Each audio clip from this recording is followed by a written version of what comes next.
Hello and welcome to PDA Vidyapeeth. कल हम लोग समथिंग अबाउट पीरियोडिक टेबल बात किए थे। आज फिर से उसी के अबाउट कुछ और बातें करेंगे। चलिए हम आपको वहीं पे लेकर के चलते हैं जहां कल लेकर के गए थे।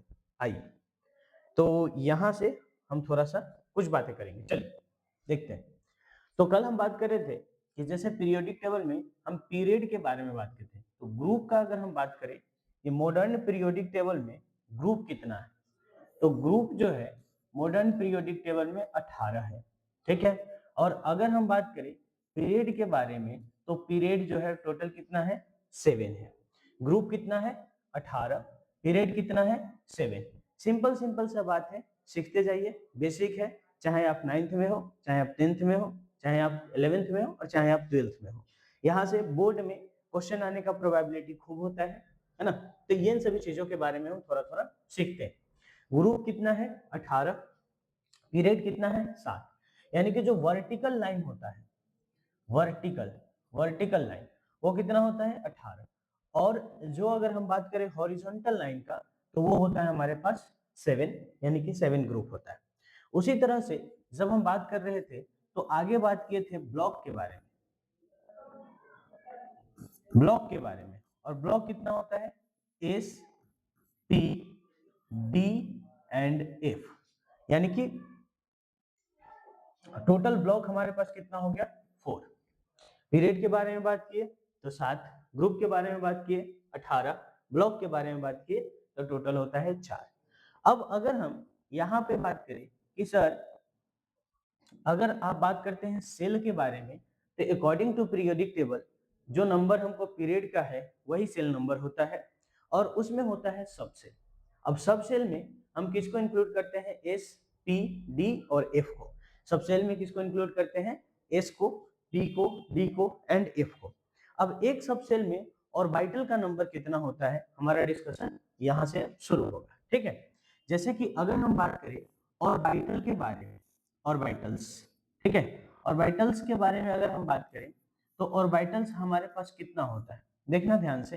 एस के पास ऑर्बिटल कितना होता है, यहाँ पे हम ऑर्बिटल लिखते हैं और यहाँ पे लिखेंगे number of electron, number of electron की उस ऑर्बिटल में, मतलब एस में कितना इलेक्ट्रॉन हम भर सकते हैं, मैक्सिमम कितना इलेक्ट्रॉन फिल कर सकते हैं। तो एस में जो ऑर्बिटल का नंबर होता है वो होता है हमारे पास 1, पी में ऑर्बिटल का नंबर होता है 3, डी में ऑर्बिटल का नंबर होता है 4 और एफ में ऑर्बिटल का नंबर होता है, डी में ऑर्बिटल का नंबर होता है 7। क्या हो रहा है,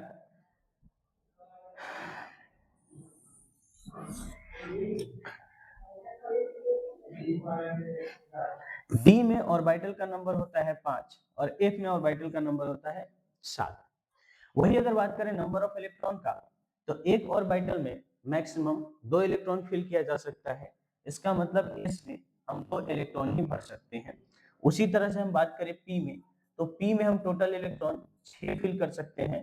एस में, डी में अगर हम बात करें तो 10 इलेक्ट्रॉन फिल किया जा सकता है। वही अगर हम एफ के बारे में बात करें तो टोटल 14 यानी कि 14 इलेक्ट्रॉन फिल किया जा सकता है।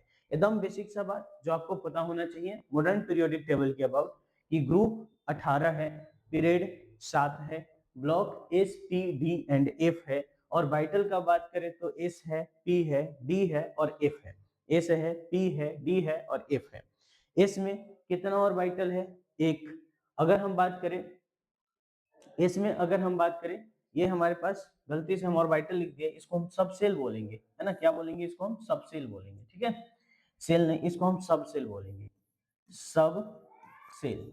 तो सब सेल हमारे पास एस है, पी है, डी है और एफ है। ठीक है, सब सेल एसपीडीएफ, जिसको हम ब्लॉक के नाम से भी जानते हैं। ठीक है, जिसको हम ब्लॉक के नाम से भी जानते हैं और अभी उसी को हम सब सेल बोल रहे हैं। अब सब सेल में कितना ऑर्बिटल होता है, तो एस में कुल मिलाकर के 1 ऑर्बिटल, पी में 3 ऑर्बिटल, डी में 5 ऑर्बिटल और एफ में 7 ऑर्बिटल। इलेक्ट्रॉन फिलिंग का बात आया तो नंबर ऑफ इलेक्ट्रॉन एस में 2 इलेक्ट्रॉन को फिल कर सकते हैं, पी में 6 इलेक्ट्रॉन को फिल कर सकते हैं, डी में 10 इलेक्ट्रॉन को फिल कर सकते हैं और एफ में 14 इलेक्ट्रॉन को फिल कर सकते हैं। अब यहाँ से अगर हम चले आगे तो हम यहाँ पे बात करते हैं पीरियोडिक टेबल फॉर्मूला के बारे में। Periodic table, periodic table formula. Periodic table formula के बारे में अगर हम बात करें तो पीरियोडिक टेबल फॉर्मूला क्या कहती है, ध्यान से एक बार सुनते हैं। इसमें क्या होता है, जैसे देखिए हम n s बोलते हैं और अगर f है तो n minus two into F होगा। अगर b है, अगर कहीं b है तो वो होगा n minus one into D, और अगर कहीं p है तो होगा n p। इसको बोलते हैं पीरियोडिक टेबल फॉर्मूला। इसको क्या बोलते हैं, पीरियोडिक टेबल फॉर्मूला। सर यह समझ में नहीं आया, नहीं आएगा समझ में, चलिए हम आपको इसको समझाते हैं। अब इसको समझने के लिए हम क्या करेंगे, यहाँ पर लिखेंगे पीरियड नंबर। यहाँ पे क्या लिखेंगे, पीरियड नंबर। पीरियड नंबर में हम बोलेंगे 1 2 3 4 5 6 और 7, ठीक है। उसके बाद में अब कौन से पीरियड में कौन कौन से सेल होता है, जैसे कि अगर हम बात करें पीरियड नंबर 1 में तो सिर्फ एस होता है, पीरियड नंबर 2 में एस और पी होता है। उसी तरह से अगर हम बात करें पीरियड थर्ड का तो इसमें भी एस और पी होता है। अगर पीरियड नंबर फोर्थ का बात करें तो इसमें होता है S D and P, S D P.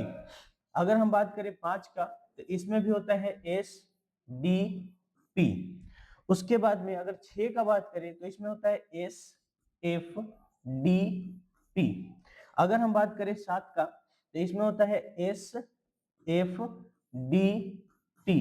मतलब यह हुआ कि कौन से पीरियड में हम ड्यूरिंग पीरियोडिक टेबल, अगर हम बात करें पीरियोडिक टेबल के अबाउट, तो जब हम बात कर रहे होते हैं पीरियोडिक टेबल के बारे में और वहां पे बात करें इलेक्ट्रॉनिक कॉन्फ़िगरेशन के बारे में, तो इलेक्ट्रॉनिक कॉन्फ़िगरेशन लिखने का एक सीक्वेंस होता है और उस सीक्वेंस को हम कैसे फॉलो करें उसी के बारे में हम पहले आपको एक आइडिया दे रहे हैं।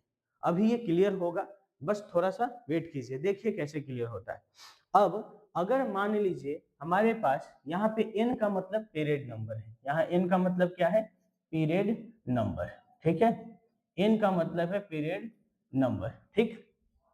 तो अगर हम यहाँ पर बात करें तो पीरियड का कितना हो जाएगा, यहाँ पे देखिए s 1 है और जितना s है उतना ही p है, जितना s है उतना ही p है। अगर s यहाँ पे पीरियड नंबर 2 है तो 2 और p भी कितना है, 2 है। अगर ये 3 है तो p भी 3 है। s अगर 4 है तो p भी कितना है, s अगर 4 है तो p भी 4 है। s अगर 5 है तो p भी 5 है। s अगर 6 है तो p 6 है। s अगर 7 है तो p भी 7 है, ठीक है। अब इसके बाद अगर हम बात करें यहाँ से थोड़ा सा और आगे, तो d अगर है तो एक कम है, जिस पीरियड में है उसमें एक कम है। तो यहाँ पर क्या है, सर डी तो है लेकिन यह एक कम है यानी कि 3 होगा। डी तो है लेकिन यह पीरियड से एक कम होगा यानी कि 4 होगा। डी तो है लेकिन पीरियड से एक कम यानी कि 5 और यहाँ पे 6D होगा, ठीक है। उसी तरह से अगर हम बात करें एफ के बारे में तो एफ तो है लेकिन कितना कम है, 2 कम है, जिस पीरियड में उससे 2 कम है। इस बात का यहाँ पे मतलब हमारे पास आता है कि ये कितना हो जाएगा, 4 हो जाएगा और ये हो जाएगा 5, ये हो जाएगा 4 और ये हो जाएगा 5। यही कहीं ना कहीं कारण कल बन रहा था जहां पे हम आपको कुछ बातें जरूर बताए थे, जैसे कि अगर हम बात करें यहाँ पर कि इसके बारे में हम आपको बताए थे कि ये बेरिलियम सेकेंड पीरियड का जो मेंबर है ना, सेकेंड पीरियड में मैक्सिमम वैलेंसी कितना हो सकता है सर, सेकेंड पीरियड में जो मैक्सिमम वैलेंसी था, सेकेंड पीरियड का मैक्सिमम वैलेंसी कितना था, 4 था, है ना। क्यों, क्योंकि यहाँ पर डी एब्सेंट होता है। डी क्या होता है, एब्सेंट होता है, डी होता ही नहीं है। लेकिन अगर हम जस्ट उससे अगले पेज पे ही बात किए थे उसके बारे में बात कर ले कि थर्ड पीरियड में कौन है, तो थर्ड पीरियड में हमारे पास कौन आया था सर, थर्ड पीरियड में हमारे पास आया था sodium, magnesium, aluminium, silicon, phosphorus, chlorine और आर्गन। और यहाँ पर अगर हम बात करें तो वैलेंसी उतना ही था जितना उसका आउटर मोस्ट सेल इलेक्ट्रॉन था। जैसे कि outer most shell electron sodium में 1 था तो वैलेंसी भी 1 है। अगर मैग्नीशियम का बात करें 2 है तो वैलेंसी भी 2 है, यानी कि यह 2 बॉन्ड बना सकता है। उसी तरह से अगर हम बात करें एल्युमिनियम के बारे में 3, तो ये भी 3, सिलिकॉन के बारे में 4, तो ये भी 4, फास्फोरस के बारे में 5, तो ये भी 5, सल्फर के बारे में 6, तो ये भी 6, है ना, क्लोरीन के बारे में 7, तो ये भी 7, ऑक्सीजन अगर आर्गन का बात करें 8, तो इसमें हो जाता है 0, कोई भी बॉन्ड का फॉर्मेशन नहीं होता है। और ऐसा क्यों हुआ? क्योंकि 3D प्रेजेंट होता है, 3D प्रेजेंट होता है और उसके बावजूद भी होता भी है और साथ में वो खाली भी होता है, यानी कि वेकेंट भी होता है। तो अगर कोई कारण पूछे कि जो नाइट्रोजन है, ध्यान से सुनिएगा, नाइट्रोजन बोर्ड में पूछने वाला सीधा प्रश्न, अगर नाइट्रोजन का बात करें तो वो सिर्फ 3 ही बॉन्ड बनाता है। नाइट्रोजन का बात करें तो नाइट्रोजन कितना बॉन्ड बनाता है? हमारे पास नाइट्रोजन सिर्फ 3 बॉन्ड बनाता है। नाइट्रोजन कितना बॉन्ड बनाता है? नाइट्रोजन का बात करें तो नाइट्रोजन सिर्फ 3 बॉन्ड बनाता है, जबकि वही अगर हम बात करें फास्फोरस के बारे में तो फास्फोरस 5 बॉन्ड का फॉर्मेशन करता है। इसका क्या कारण हो सकता है? तो इसका कारण ये है क्योंकि नाइट्रोजन में डी यानी कि नाइट्रोजन सेकेंड पीरियड का एलिमेंट है जिसमें 2D नहीं होता, 2D होता ही नहीं है। एक बार देखिए यहाँ पर आपको पता चलेगा कि सर 2D जैसा कुछ होता ही नहीं है। देखिए 2D जैसा कुछ होता ही नहीं है, इसलिए नाइट्रोजन 3 बॉन्ड बनाता है जनरली, जबकि अगर उसे जबरदस्ती करके बनवाया जाए, कोऑर्डिनेट बॉन्ड बनवाया जाए तो वो 4 बॉन्ड बना सकता है। ये कोऑर्डिनेट क्या होता है इसके बारे में हम बाद में चर्चा करेंगे, लेकिन तत्काल में हम सिर्फ ये बोल रहे हैं कि डी के एब्सेंट होने के वजह से, 2D एब्सेंट होने के वजह से नाइट्रोजन सिर्फ 3 ही बॉन्ड बनाता है, जबकि फास्फोरस 3D प्रेजेंट होने के वजह से, 3D प्रेजेंट होने के वजह से जो फास्फोरस है वो कितना बॉन्ड बना लेता है? टोटल 5 बॉन्ड बना लेता है। फास्फोरस कितना बॉन्ड बना लेता है सर? फास्फोरस 5 बॉन्ड का फॉर्मेशन आराम से कर सकता है। यही कारण, सेम कारण होगा सल्फर का कि ऑक्सीजन सिर्फ 2 बॉन्ड बनाता है, जबकि वही अगर हम बात करें किसके बारे में, सल्फर के बारे में, तो ये कितना बॉन्ड बनाता है? 6 बॉन्ड बना लेता है कि नहीं? तो इस तरह से हमको छोटा छोटा सा एक कारण भी पता चलते चल रहा है। और यहाँ पर हम क्या बात कर रहे थे? जो यहाँ पे बात किया वो तो कर लिए, अब अगला यहाँ पे देखिए कि यहाँ पे क्या है। पीरियोडिक टेबल का हम सबसे पहले फॉर्मूला लिखे, है ना, ये आपके लेवल का नहीं है, इसलिए आप अगर इसको याद ना करो तो भी कोई दिक्कत नहीं है, लेकिन ये बात आपको पता होना चाहिए कि पीरियड नंबर में अब जब हम इलेक्ट्रॉनिक कॉन्फ़िगरेशन लिखेंगे, अब जब हम इलेक्ट्रॉनिक कॉन्फ़िगरेशन लिखेंगे तब हमको ये बहुत काम आएगा और कुछ नहीं करना है, सिंपल इसको याद रखना है। कुछ नहीं करना है, सिंपली इसको क्या रखना है? याद रखना है। कैसे याद रखना है? तो सबसे पहले हम जब भरेंगे तो एस को 1 पीरियड 1 को कंप्लीट करेंगे और पीरियड 1 में कौन है? 1s है। उसी तरह से हम क्या करेंगे? पीरियड 2 को कंप्लीट करेंगे और पीरियड 2 में कौन आता है? एस और टी दोनों आता है। उसी तरह से पीरियड थर्ड को कंप्लीट करेंगे, जब पीरियड थर्ड पूरे तरह से कंप्लीट हो जाएगा तब fourth, fifth, sixth and seventh, fifth, sixth and seventh को कंप्लीट करेंगे। एग्जाम्पल के लिए चलिए हम आपको ले चलते हैं यहाँ पे। सबसे पहले हम लिखना चाहते हैं हाइड्रोजन का, है ना, उसके बाद हम लिखेंगे हीलियम का, फिर हम लिखेंगे किसका? हाइड्रोजन, हीलियम, है ना, उसके बाद में लिथियम, लिथियम के बाद में बेरिलियम, बेरिलियम के बाद में boron, carbon, nitrogen, oxygen, fluorine, है ना। इसके किसके बारे में लिखेंगे? हाइड्रोजन के बारे में helium, lithium, beryllium, boron, carbon, nitrogen, oxygen and fluorine के बारे में हम यहाँ पे चर्चा करेंगे। हाइड्रोजन का क्या, सबसे पहले क्या लिखना है? हमेशा ध्यान रखना है कि सबसे पहले लिखना है 1। सबसे पहले क्या लिखना है? 1। ये जो आगे नंबर लिखा होता है वो इस बात को रिप्रेजेंट करता है कि वहां हम पीरियड लिखना चाहते हैं 1। अब 1 के साथ कौन कौन हो सकता है? तो 1 के साथ सिर्फ एस होता है। 1 के साथ सिर्फ कितना होता है?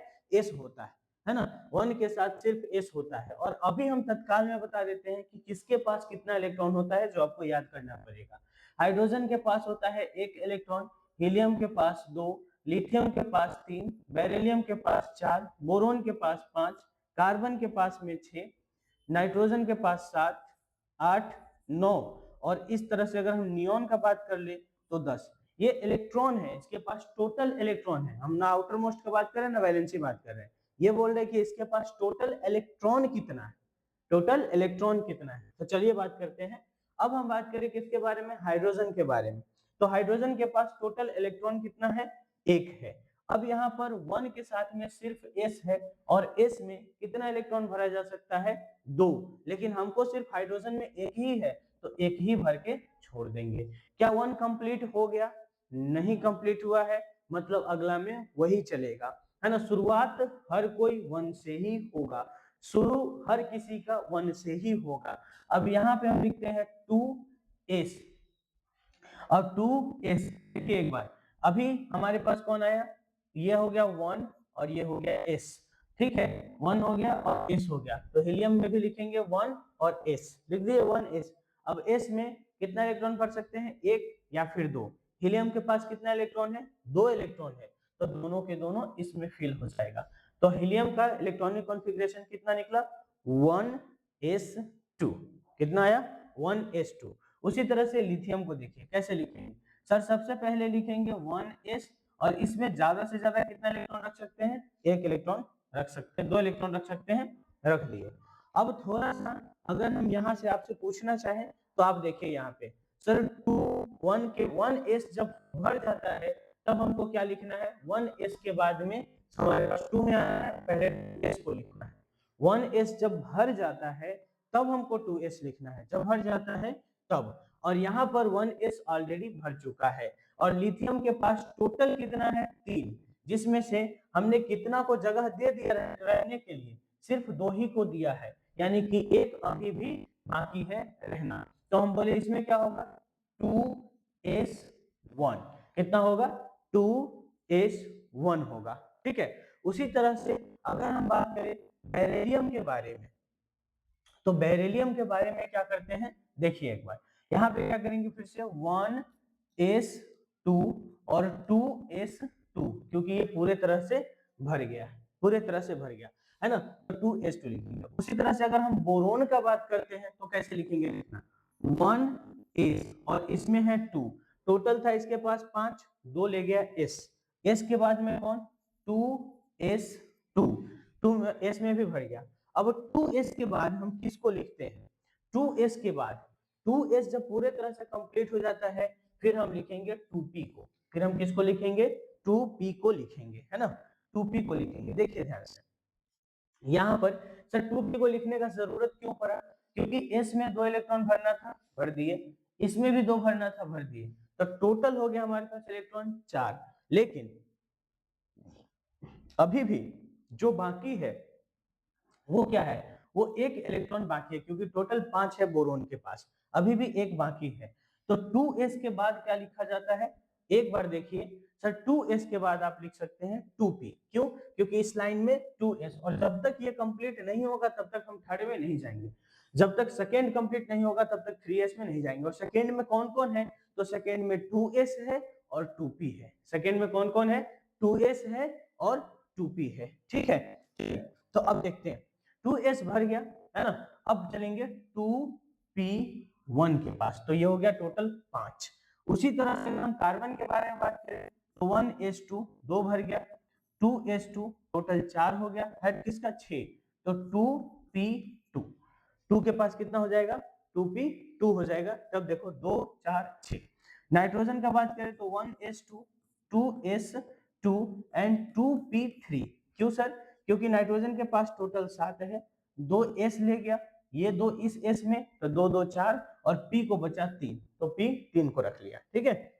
अब अगर हम बात करें ऑक्सीजन के बारे में 1s2, 2s2 एंड 2p4, हम क्या हम फर्स्ट मतलब p में 3 से ज्यादा इलेक्ट्रॉन रख सकते हैं, हाँ रख सकते हैं, 6 तक इलेक्ट्रॉन p में रखा जा सकता है, इसलिए 6 तक तो हम चलेंगे। आगे नाइट्रोजन का बात करें, अब fluorine 1s2, 2s2 and 2p5, 2p5।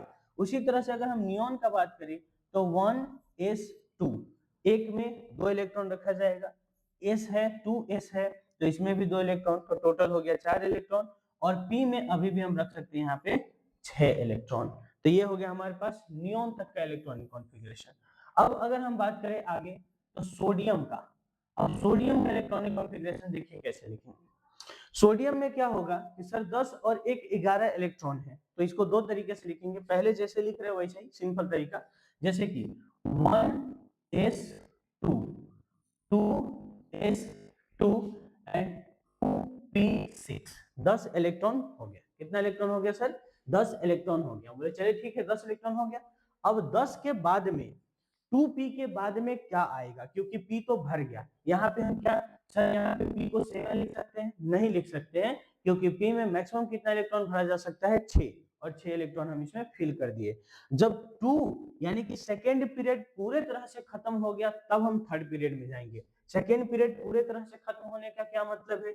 Second period में 2s था और 2p था।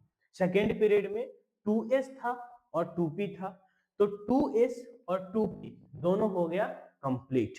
2s और 2p दोनों हो गया कंप्लीट, है ना। तो अब हमको जाना पड़ेगा थर्ड में, और थर्ड में जाने के लिए हम जाएंगे 3s के पास। किसके जाएंगे पास? 3s के, क्योंकि ये भी भर गया है। जब तक नहीं भरे तब तक आगे नहीं जाना है ना। तो 3s के पास जाएंगे, और 3s अब क्या कहता है वो देखते हैं। तो यहाँ पे क्या होगा हमारे पास सर? 3s1 11 इलेक्ट्रॉन टोटल हो गया। कितना हो गया टोटल? 11 इलेक्ट्रॉन हो गया इसमें। अब एक काम करते हैं, देखिए सर यहाँ से लेकर के यहाँ तक, यहाँ से लेकर के यहाँ तक, क्या हम पूरी तरह से इसको ऐसे नियॉन लिख सकते हैं? शौक से लिखिए, इसको क्या लिख सकते हैं? नियॉन, क्योंकि हो गया ना 10 इलेक्ट्रॉन। और जो नियॉन है, नियॉन का मतलब यहाँ पर क्या है? इनर्ट गैस, और इनर्ट गैस का इलेक्ट्रॉनिक कॉन्फ़िगरेशन फिक्स है, हम उसको यहाँ तक लिख सकते हैं, है ना। तो यहाँ पर 10 तक के लिए भर गया, तो 10 तक लिख करके, और जैसे ही 10 कंप्लीट हुआ 3s1 3s1 ऐसे भी लिख सकते हैं। ऐसे भी क्या कर सकते हैं? लिख सकते हैं। तो सर हमको कैसे पता चलेगा कि नियॉन के बाद में हमको 3s ही लिखना है? नियॉन के बाद में 3s ही लिखना है, ये हमको कैसे पता चलेगा? तो चलिए हम आपको दिखाते हैं कि ऐसे कैसे पता चलेगा। तो हमको कम से कम क्या याद होना चाहिए कि ग्रुप नंबर फर्स्ट, है ना। ग्रुप नंबर हो गया फर्स्ट, ग्रुप नंबर का बात करें, ठीक है, ग्रुप नंबर फर्स्ट हो गया। ग्रुप नंबर फर्स्ट में कितना पीरियड होगा? वही टोटल मिला करके 1 2 3 4 5 6 और 7 होगा, तो टोटल 7 ही, है ना। अब यहाँ पर अगर हम बात करें कि फर्स्ट में हम सबसे पहले क्या करते हैं, फर्स्ट में, है ना, फर्स्ट में हमारे पास आता है हाइड्रोजन। ग्रुप नंबर सेकेंड में हमारे पास आता है लिथियम। उसके बाद आता है सोडियम, पोटेशियम, रुबिडियम, सीजियम, है ना। और इसके अलावा अगर हम बात करें तो फ्रेंसियम आता है, ठीक है। ये हो गया हमारे पास कितना? हाइड्रोजन हो गया, lithium, sodium, potassium, rubidium, caesium and francium, ठीक। उसी प्रकार से अगर हम बात करें ग्रुप नंबर 18 का या फिर 0 का, ग्रुप नंबर 18 या फिर 0 का, तो फर्स्ट में कौन होता है? हीलियम होता है। कौन होता है? हीलियम। सेकेंड पीरियड में कौन होता है हमारे पास? हीलियम के बाद में हो गया नियॉन, उसके बाद में आर्गन, आर्गन के बाद में क्रिप्टन, क्रिप्टन के बाद में जेनन, जेनन के बाद में रेंडॉन, और रेंडॉन के बाद में होता है यू ओ ओ, यानी कि 118 को ऐसे रिप्रेजेंट करते हैं। अन अन ऑक्टियम होता है, गलती, अन अन ऑक्टियम, ठीक है। तो क्या लिख सकते हैं? अन अन ऑक्टियम, यानी कि यू यू ओ लिख सकते हैं, है ना। अब हमको यह पता होना चाहिए कि सर ग्रुप नंबर अगर फर्स्ट का बात करते हैं तो ग्रुप नंबर फर्स्ट शुरू कहां से होता है? ग्रुप नंबर फर्स्ट जो शुरू हो रहा है वो हो रहा है 1 से, है ना। जैसे कि हाइड्रोजन से, खत्म कहाँ हुआ? हीलियम पे। तो कहीं पे हम हीलियम लिखने का यह तात्पर्य है कि हम ग्रुप नंबर फर्स्ट खत्म कर चुके हैं। और जब ग्रुप नंबर फर्स्ट समाप्त हो जाता है, जब ग्रुप नंबर फर्स्ट समाप्त हो जाता है तब शुरुआत होता है ग्रुप बोल रहे, पीरियड नंबर फर्स्ट जब समाप्त हो जाता है तब शुरू होता है पीरियड नंबर सेकेंड, और पीरियड नंबर सेकेंड का शुरुआत 2s से होता है। पीरियड नंबर सेकेंड का शुरुआत किससे होता है? 2s से होता है, ठीक है। और उसके बाद अगर हम बात करें कि यहाँ पर देखिए एक बार, अगर हम बात करें कि सर ग्रुप नंबर सेकेंड शुरू कहां से हुआ है? लिथियम से, पर वह समाप्त कहां हो जाएगा? नियोन पर। तो नियोन लिखने का तात्पर्य यह है कि हमने ग्रुप नंबर सेकेंड मतलब पीरियड नंबर सेकेंड को खत्म कर दिया है। और पीरियड नंबर सेकेंड अगर खत्म हो गया है, इसका मतलब थर्ड शुरू होगा, और थर्ड का मतलब 3s शुरू होने वाला है। कौन होने वाला है? थर्ड का मतलब 3s से शुरुआत होने वाला है। उसी तरह से अगर हम बात करें आर्गन का, तो हम यहाँ पे बात करते हैं सर आर्गन, और जैसे ही हमने यहाँ पे आर्गन लिखा, इस बात का यह तात्पर्य है कि हमने थर्ड पीरियड को समाप्त कर दिया है। इसका मतलब शुरुआत होने वाला है 4s का। उसी तरह से अगर हम बात करें क्रिप्टन का, तो क्रिप्टन का यह अर्थ होता है कि क्रिप्टन लिखने का मतलब हमने फोर्थ को समाप्त कर दिया, इसका मतलब शुरू होगा फिफ्थ। इसका मतलब शुरू होगा फिफ्थ।